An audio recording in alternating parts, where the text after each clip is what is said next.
সবাই বলতে দেওয়া হচ্ছে না সচেতন ভাবে, তাই কুণালদাকে কেস করতে হয়েছে। আজকে হাইকোর্টে ওটা উঠবে, কেস করতে হচ্ছে। কত দূর গণতন্ত্রের পরিস্থিতি ভাবুন, যে কুণাল ঘোষ আমাদের নির্বাচিত বিধায়ক, তাকে কেস করতে হয়েছে যে উনি যাতে বলবার সুযোগ পান বিধানসভায়। তো উনি চাইলেই তো আর উঠবে না বিষয়, ওনাকে বলতে দেওয়া হচ্ছে না ক্যাটেগরিক্যালি, তাই ওনাকে কোর্টে যেতে হয়েছে, হাইকোর্টে, যাতে উনি বলার সুযোগ পান। আজকেই সেই কেসটা ওঠার কথা প্রথম। দ্বিতীয় কথা, পার্লামেন্ট তো ট্রেজারি বেঞ্চ চায় না চলুক। মোদি বাবু, অমিত শাহ বাবু হচ্ছেন সবকিছুর ঊর্ধ্বে। তারা সংবিধান মানেন না, তারা মানুষ মানেন না, বিরোধী তো মানেনই না, পার্লামেন্ট মানেন না। তারা হাউসে আসেন, নিজেদের অফিসে বসে নিজেদের কাজ করেন এবং চলে যান, লোকসভা রাজ্যসভায় আসেন না। এত বড় ঘটনা ঘটলো, একজন সংসদ সদস্যর বাড়িতে, বাড়ির ভেতর ঢুকে একজন ছুরি নিয়ে অ্যাটাক করেছে। পার্লামেন্ট চলছে, হোম মিনিস্টারের কোনো বয়ান নেই। শান্তিপূর্ণ ছাত্রদের সামান্য মিছিল এবং গণতান্ত্রিক একটা অবস্থান, সেখানে সম্মানীয় স্বরাষ্ট্রমন্ত্রীর কোনো বয়ান নেই। কোনো কিছুতেই কোনো স্বরাষ্ট্রমন্ত্রী, প্রধানমন্ত্রী আসে যায় না, এবং পার্লামেন্ট যাতে না চলে তার জন্য ট্রেজারি বেঞ্চ অনড় হয়ে আছে। ফলে আমাদের তোলার সুযোগ নেই। আমি পার্লামেন্টে ছিলাম তখন এই ঘটনা ঘটেছে, আমি ওখানকার প্রেসের কাছে বয়ান দিয়েছি। সেটা তো আবার প্রেসেরও আপনাদের ওপর হাত নেই, সব খবর এই খবরে যে হবে আপনারা জানেন না, সেটা হাউস ঠিক করে, তাদের ওপরেও নানান চাপ আছে। পরিবারের দিক থেকে আমরা বলতে চাই যে দেখুন, আপনারা কেউ বললেন মুখ্যমন্ত্রী, কেউ বললেন স্বাস্থ্যমন্ত্রী, একজন 35 বছরের আশাকর্মী, একজন বিধায়কের অন্যায় চাপে এবং ওভারঅল পলিসিরও চাপে তিনি অকালে প্রাণ হারিয়েছেন। সেই বিধায়ক এসে দেখা করেননি, মুখ্যমন্ত্রী স্বাস্থ্যমন্ত্রী তো পরের কথা। বিধায়ক এসে দেখা করেননি, তিনি ফেসবুকে বলতে পারেন, তার ছবি আছে আপনাদের কাছে। ফলে উনি তো আসেননি। আর স্বাস্থ্যমন্ত্রী বা মুখ্যমন্ত্রীর কাছে, স্বাস্থ্যমন্ত্রীর কাছে নিয়ে গিয়ে দেখা করানো, তার থেকে গুরুত্বপূর্ণ পরিবারের পাশে দাঁড়ানো।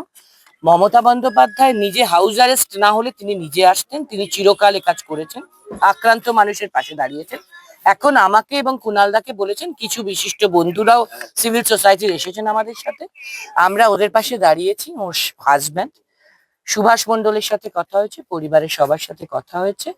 মমতা বন্দ্যোপাধ্যায়ের পক্ষ থেকে আমরা ওদের পাশে আছি, দিদি ওদের পাশে আছেন, এবং আমরা চাই, দিদি থাকলে তো আমাদের চিন্তা করতে হতো না। আক্রান্ত মানেই তার সরকারি চাকরি হবে, তার পরিবারের বাচ্চার দেখে নেওয়া হবে পড়াশোনা, ভবিষ্যৎ, তার পরিবার আর্থিক সাহায্য পাবে। কিন্তু নতুন সরকারও যাতে সেই কাজ করে, যে নামেই করুক, সেই কাজ যাতে করে সেটা আমরা চাই, এবং আমরা সেই জন্য আবেদনও রাখছি, এখানেও সেটা রাখছি। এবং জেনেছি যে এনাকে যে তুলে নিয়ে যাওয়া হয়েছিল স্বাস্থ্যমন্ত্রীর কাছে, সেরকম একটা আভাস তিনি পেয়েছেন, কিন্তু এখনো কোনো সরকারি অফিসিয়াল ঘোষণা আমরা শুনিনি।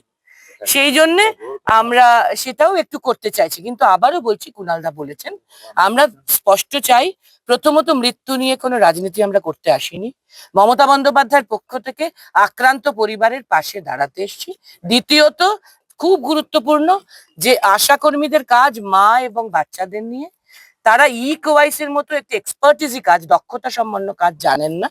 একদিনের ট্রেনিং এ গাঁয়ের গরিব মেয়েরা সেটা জেনে উঠতে পারবেন না। আমরা নই যে শহরের ফটফট করা বাবুরা, তো তাদের আর একটু সময় দিতে হবে। এবং এটা আদৌ এই পলিসিতে আশাকর্মীরা এফেক্টেড হচ্ছেন কিনা, কম টাকায় যতটুকু তারা ভাতা পান, তাতে এত বড় কঠিন কাজ তাদের করার কথা না, সেটাও দেখতে হবে সরকারকে বিবেচনা করে। এর জন্য আলাদা দিতে হবে কিছু তাদের পাশে অনারেরিয়াম। এবং আমরা এসআইআর এর সময় ভোটের আগে দেখেছি, এইভাবে অন্যায় চাপ দিয়ে বিএলওদেরকে অনেকে মারা গেছেন, আত্মহত্যা বা হার্ট অ্যাটাক বা স্ট্রোক।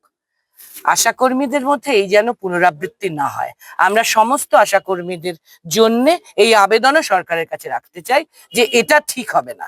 আর তার উপর নেটওয়ার্কের প্রবলেম, ওরা কাজটা জানে না, তাই কাজটা একটু ধীরে হবে, এটাই স্বাভাবিক। এর জন্য আবার বিধায়ক এসে চাপ দেবেন, খারাপ কথা বলবেন, এটা অত্যন্ত নিন্দাজনক। এটা আমরা একেবারেই পছন্দ করছি না। বিধায়ককে যেন সম্মানীয় মুখ্যমন্ত্রী একটু শেখান, একটু বাড়িতে পাঠান, একটু দুঃখ প্রকাশ করান, বা সরকার থেকে যেন বলা হয়, আশাকর্মীদের যেন একটু আশ্বস্ত করা হয়, কারণ তারা যে দুঃখিত, চিন্তিত, ক্ষুব্ধ, সেটা আশাকর্মীদের মুভমেন্টে বোঝা যাচ্ছে। আমরা আবার বলছি, কিংবা রুম্পা মণ্ডলের পরিবার কিংবা আশাকর্মীদের নিয়ে আমরা কোনো রাজনীতি করতে আসিনি। মমতা বন্দ্যোপাধ্যায়ের পক্ষ থেকে আমরা আক্রান্ত মানুষদের পাশে দাঁড়াতে এসেছি।